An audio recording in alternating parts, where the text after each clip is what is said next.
Hello students, good morning.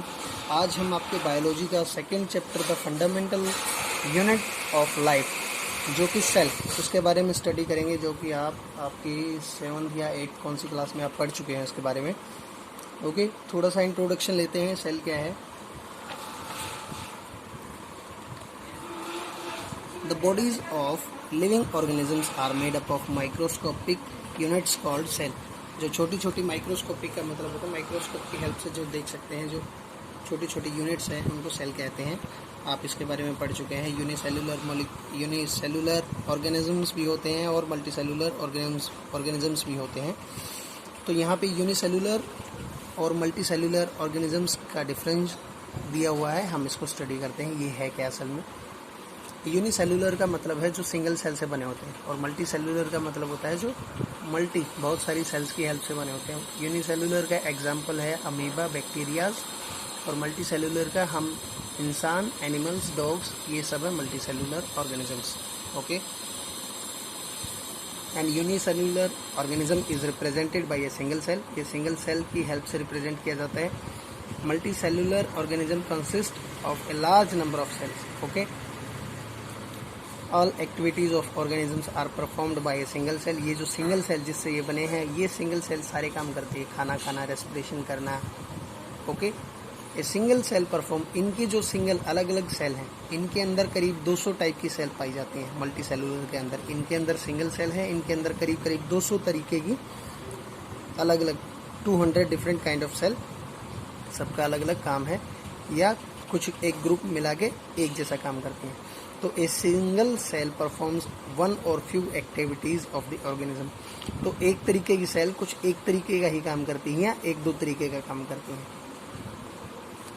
There is no division of labour as the single cell perform all life activities. इसमें जैसे labour होता है ना काम करने के लिए, कोई लेबर ईंटें लगा रहा है, कोई लेके आ रहा है, कोई कुछ और काम कर रहा है, ठीक है, कोई दरवाज़ा बना रहा है, कोई फर्श लगा रहा है। तो सेम ऐसे ही उन्होंने लेबर का नाम दे दिया, जो अलग अलग इनके बॉडी पार्ट होते हैं। तो ये सिंगल सेल जो है ये सारे काम करती है जो भी इसकी लाइफ एक्टिविटीज़ में होते हैं। जैसा कि यहाँ पे बताया है क्या क्या परफॉर्म कर रही है, वो सिंगल सेल कर रही है। इसके जो सेल्स हैं, cell are specialized to perform different functions of the body so that there is a division of labour within cells. तो सेल्स में अलग अलग लेबर का डिवीज़न हो गया कि आप हार्ट के लिए काम करोगे, आप लंग्स के लिए काम करोगे, आप ब्रेन के लिए काम करोगे, आप रेस्पिरेशन में हेल्प करोगे। तो इनमें लेबर का क्लासिफिकेशन है। Okay, reproduction consumes a single cell. जो रिप्रोडक्शन है वो reproduction consumes a single cell. जो रिप्रोडक्शन है, जो इसी सेल में से और सेल बननी है, वो सिंगल सेल की हेल्प से ही हो जाती हैं।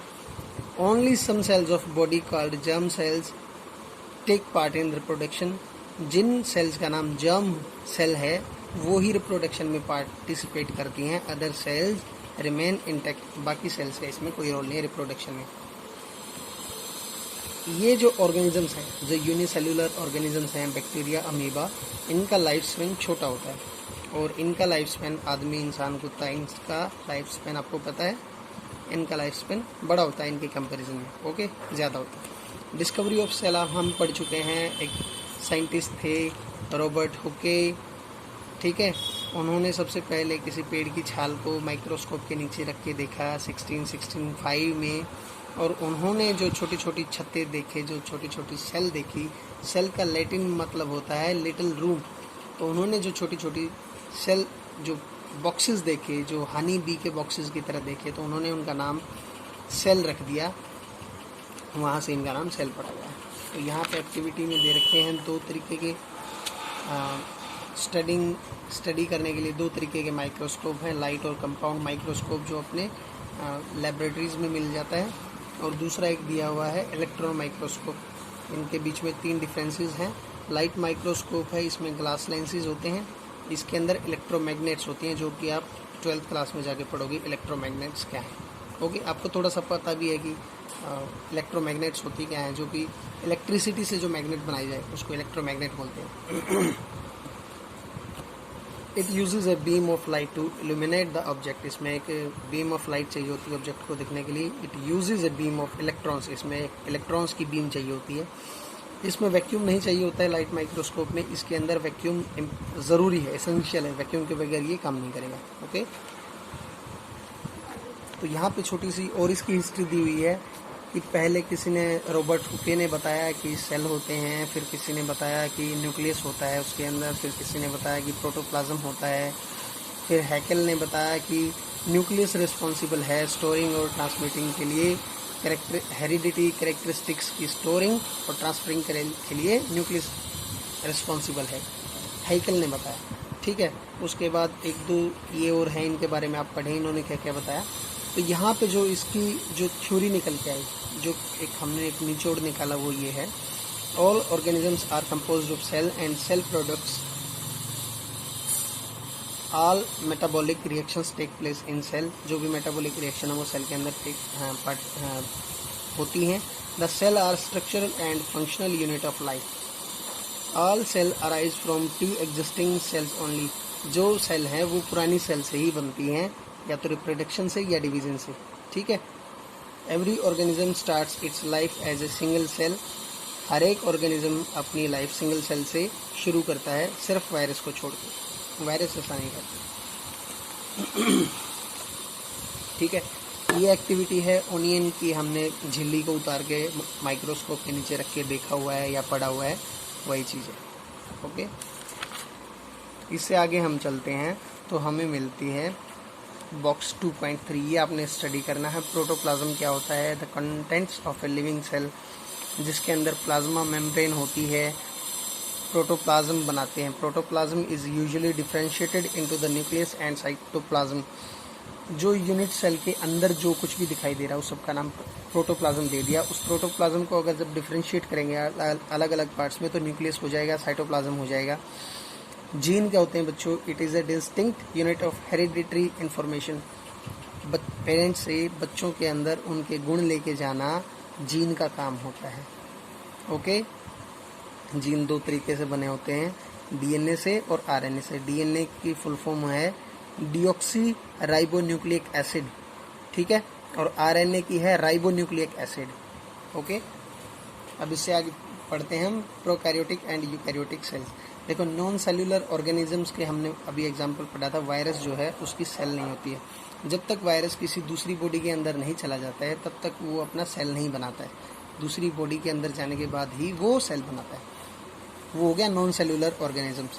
सेल्यूलर ऑर्गेनिजम्स ये बाकी की सारी चीज़ें होगी, जैसे अमीबा है, ह्यूमन है, कुछ भी है, प्लांट है। ओके, तो सेल्यूलर ऑर्गेनिजम्स में दो टाइप होती हैं, एक होती है बच्चों प्रोकैरियोटिक, प्रोकैरियोट्स, इनके अंदर बच्चों न्यूक्लियर मेम्ब्रेन नहीं होती है और माइटोकॉन्ड्रिया नहीं होता है। आप यहाँ से इसको अंडरलाइन कर सकते हैं। These organisms have primitive and incomplete cells, thus they can contain prokaryotic cells in their body structure. Prokaryotic cells have all three basic structure but lack nuclear membrane. Nuclear के ऊपर जो मेम्ब्रेन होती है nucleus की, वो नहीं होती है इसमें।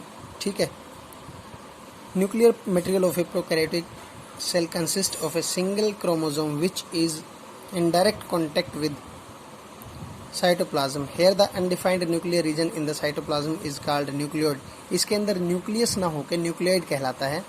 There is no nuclear membrane. ठीक है, वही बात को रिपीट कर रहा है। In prokaryotic cell other membrane bound organelles और माइटोकॉन्ड्रिया भी इसके अंदर एब्सेंट होता है। The prokaryotes include archaebacteria, bacteria and blue green algae. ये इसके एग्जाम्पल दे रखे हैं। ये देखिए, टिपिकल प्रोकैरियोटिक सेल है, इसके अंदर आपको न्यूक्लियस नहीं दिखेगा। ये भी ये ब्लू ग्रीन एल्गाई या साइनोबैक्टीरिया है, इसके अंदर भी आपको न्यूक्लियस नहीं दिखेगा।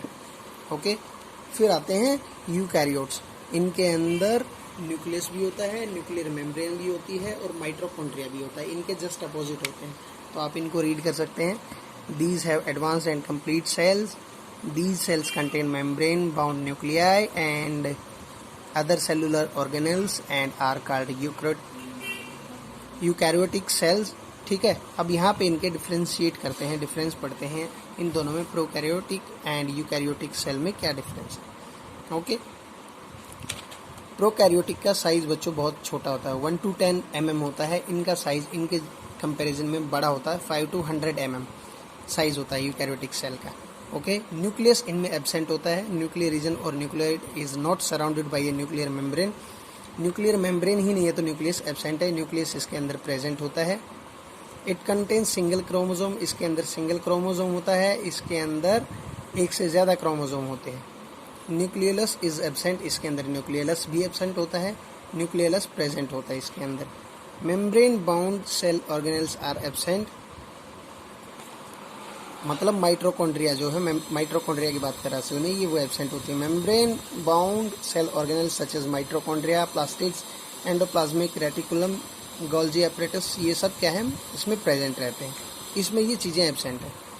Cell division take place by fission और बडिंग, ठीक है, इसमें सेल प्लेस है जो फिजन की हेल्प से टेक प्लेस करता है। जो सेल 1 से 2 में टूटती है वो फिजन की हेल्प से होता है। आपने न्यूक्लियर फिजन और न्यूक्लियर फ्यूजन के बारे में पढ़ा होगा।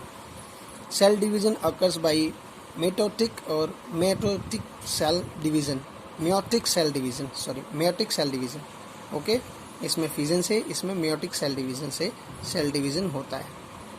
यहाँ पे प्रोकैरियोटिक सेल दे रखी है, इसमें देखिए न्यूक्लियस नहीं है, इसके अंदर ये यूकैरियोटिक सेल है। देखिए दोनों का शेप एंड साइज, डिज़ाइन सब अलग अलग, ओके। आप यहाँ से एक बार इसको स्टडी कर सकते हैं। अब आता है न्यूक्लियस और न्यूक्लियोइड के बीच में डिफरेंस। न्यूक्लियस का साइज जो है बच्चों बड़ा होता है, इनका साइज बहुत छोटा होता है। It has a covering of double membrane, इसकी कवरिंग होती है, मतलब बाउंड्री होती है न्यूक्लियर मेम्ब्रेन जिसको कहा जाता है। ए कवरिंग मेम्ब्रेन इज एब्सेंट, इसमें होती ही नहीं। न्यूक्लियस इज प्रेजेंट, इसके अगर वो बाउंड्री है तो इसके अंदर न्यूक्लियस भी प्रेजेंट रहेगा, इसमें न्यूक्लियस भी एब्सेंट होता है। Its DNA content is equal to 2 और सेवरल डीएनए मॉलिक्यूल्स, इसमें 2 या 2 से ज़्यादा डीएनए मॉलिक्यूल्स के इक्वल होता है कंटेंट, इसमें सिंगल के इक्वल ही होता है। Its DNA is associated with histone proteins to form chromatin, in it histones are absent, इसमें हिस्टोन्स होते ही नहीं, ओके। फिर आता है डिवीजन ऑफ लेबर। देखो यहाँ से आप इसको, heart has a special type, यहाँ से अंडरलाइन करना शुरू करो। Heart has a special type of muscle cells called cardiac muscles which contract रेपिटली।